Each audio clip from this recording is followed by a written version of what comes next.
Socialists, as we've seen, has been divided over many things, and one of the things that has divided socialists was the road or means by which a socialist society could be achieved. In a previous video, we looked at one of the roads by which socialists argued a socialist society could be achieved, and that was the revolutionary road. And in this video, we're going to look at the alternative method by which socialism could be achieved, known as the evolutionary road. So hopefully by the end of the video, you'll be able to know and describe the evolutionary road to socialism, to know and understand the rationale behind the evolutionary road, and also the reason for the lack of success of the evolutionary road. To recap, on the revolutionary road to start with, so what happened to Marx's inevitable revolution, or the revolutionary road? Well, in effect, capitalism fought back, and it proved much more enduring than Marx had anticipated. Some of the worst excesses were curtailed. The working classes were integrated into society, given a stake. The franchise was extended. Working class institutions were developed. And in Lenin's derisory phrase, the workers had only achieved trade union consciousness, only concerned with their wages and conditions. Also, despite periodic slumps, living standards and wages slowly began to rise for the working class.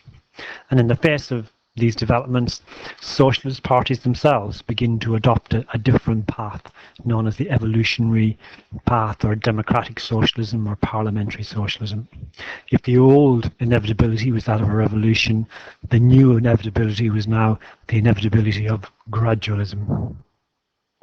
Why was socialism inevitable, and this phrase, the inevitability of gradualism? Well, the key condition was, as the working classes were granted the vote, socialism, it was believed, could be achieved through a combination of, firstly, political action. Socialists should form political parties who would then compete for power and would be supported by the working class at the ballot box. Evolutionary socialists no longer accepted that in the changed conditions of the late 19th and early 20th century, that the bourgeois state was merely an agent of class oppression, but they accepted that the liberal view that the state was now a neutral arbiter between competing interests, and therefore could be used to implement change. And the second prong of how to achieve socialism was through education, political education. They would campaign to convince elite groups such as other politicians, civil servants and academics, and they would try and convert them to socialism and get them to recognize its superiority over capitalism morally, rationally, and in terms of efficiency, that it was simply a better system to adopt. Particularly influential in the development of this approach was Bernstein's book, Evolutionary Socialism. And Bernstein argued that with the steady advance of the working class, there could be a gradual and peaceful transition to socialism. In the UK, Sidney and Beatrice Webb set up the Fabian Society to work for parliamentary socialism, or democratic socialism. And the Fabian Society was named after the Roman general Fabius Maximus, who was noted for his patient and defensive tactics. And the Fabians were instrumental in setting up the Labour Party in the UK in 1906. Other countries were less quick to adopt the evolutionary path, and the modern version of evolutionary socialism is known as Eurocommunism. On the continent, many of the communist parties refused to accept the idea of the bourgeois state as being a neutral arbiter and refused to stand for elections. But in the 1970s, they began to adopt the evolutionary or parliamentary path, and this began to be adopted by the Spanish, Italian, and French communist parties. So why was the inevitability of gradualism inevitable? You could show this as a flowchart, but the points follow on from one another. Well, first of all, you had the progressive extension of the franchise, the vote, that was leading to political equality. This political equality and political democracy would place power in the hands of the working class, simply because they were the most numerous class in industrial society. The working class would naturally be drawn to socialism, and therefore they would support socialist parties in the ballot box. Once in power, socialist parties would be able to carry out a process of social reform. This may take decades, it may take several elections to achieve it, but socialism could be achieved peacefully, and the process was inevitable, even if it was going to take a long time, if it was gradual. Underneath this flowchart, the basic assumptions of these evolutionaries or gradualists or parliamentary socialists were, first of all, they assumed socialism was in the interest of the working class. The second big assumption was that the working class were in the majority, so therefore the working class vote would result in socialist parties being returned to power. And the third assumption was when elected, socialist governments would be able to enact socialist policies. So what happened? The inevitability of gradualism. Why was it seen to fail? The first reason you could say was the basic assumption was wrong, and that is or was the working class ever socialist at heart. And it could be argued that many working class men and women were quite happy with trade union consciousness, with improved wages and conditions, and were never as radical as socialists would assume they would be, or ever supportive of socialism. Once they joined the normal political process to seek election, socialist parties were forced to broaden their appeal to other social classes in order to seek electoral support. And by broadening their appeal, another way of saying it is they would have to dilute some of their socialist policies in order to achieve this support. And in response to that, other parties also began to continue to broaden their appeal to working class voters. Even as they were doing that, the traditional working class began to diminish and fragment. And modern capitalism now demands a much more skilled and technical rather than a manual workforce.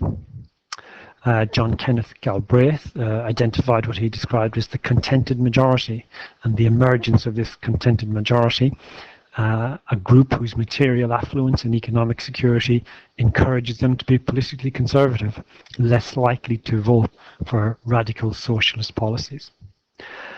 The last 2 points are really arguments that more left-wing socialists might argue. Even when elected, socialist governments have been confronted with entrenched interests and elites in both state and society, and even elected socialist governments had to respect the power of big business. And those who neo-Marxists, such as Gramsci, as we came across in the revolutionary video, they would point to the continued dominance of bourgeois hegemony. So we've looked at the two roads, the revolutionary road to socialism, which came to a dead end, as we said, in the late 1980s, but really didn't progress much beyond the Russian Revolution, apart in China and some developing countries, and then the evolutionary road to socialism, which in some respects was more successful, but it didn't end up as socialism as originally envisaged. To sum up, if we go back to the table that we looked at the end of the Marxist video, and the position of classical Marxism, if you like, the starting point. In terms of the road to socialism, classical Marxists were revolutionary. Revolution would be spontaneous once conditions were ripe. It was anti-capitalist. Capitalism had to be removed or abolished through revolution. Their aim was absolute equality. They were collectivist and sought common ownership, the abolition of private property. It was a class-based analysis of society, the proletariat in conflict with the bourgeoisie, and the state itself was simply an agent of the bourgeoisie, part of the superstructure. And now we can look at those other elements of what we can call fundamentalist socialism, who bought into these original core themes. The first development or gradual moving away from the original position was Marxist-Leninists. Again, they are still revolutionary, but as we've seen with Lenin, this revolution had to be ignited by the vanguard party, that he no longer believed there was going to be a spontaneous revolution. Marxist-Leninists, still anti-capitalist, remove or abolish through social revolution. Still in pursuit of absolute equality, still collectivist, although this collectivization or common ownership would be achieved through state socialism, still class-based analysis of politics, but the proletariat, as we've seen, was led by the vanguard party, and still had an analysis of the old capitalist state that was merely an agent of the bourgeoisie. Then we had the development of the neo-Marxists, or the new left. Their road to socialism was revolutionary, but it was a different kind of revolution. It was to challenge the hegemony of bourgeois ideas. It was a revolution in the head. They were still anti-capitalist, but again, capitalism would be abolished through establishing a socialist hegemony. Still in pursuit of absolute equality, still in pursuit of common ownership, but again, only once hegemony, proletarian hegemony, was established. A significant difference with the neo-Marxists was they moved away from the emphasis on Marx's old working class in the economic base. They moved away from the emphasis on the economic base entirely to focus more on the superstructure. And the state, again, was an element of this bourgeois hegemony. And the final one we looked at then were these evolutionary socialists. Again, this marked a significant break with the original Marxist concept of revolution and spontaneous revolution. Their road to socialism was not through parliamentary or democratic means, non-revolutionary. They were anti-capitalist, but it was a gradual reform or abolition of the system through parliamentary or democratic means. They did pursue absolute equality, maybe not as rigorously as the classical or Marxist-Leninists, and it would be eventual achievement of absolute equality through gradual means. They were still collectivist, but again, common ownership would be achieved through parliamentary action. It was still class-based, but in changed conditions, there was less emphasis on conflict and struggle. And the significant change with evolutionary socialists was their view of the state, and that the state was no longer seen as merely an agent of the bourgeoisie, part of the superstructure, but they accepted the liberal view that the state was a neutral body and therefore could be used to implement change once socialist governments were elected. In the next video, we shall look at the next major change from this fundamentalist socialist position, which is the emergence of revisionist socialism or social democracy, which involves a significant redefinition of what socialism means and a significant move away from the original core principles of socialism.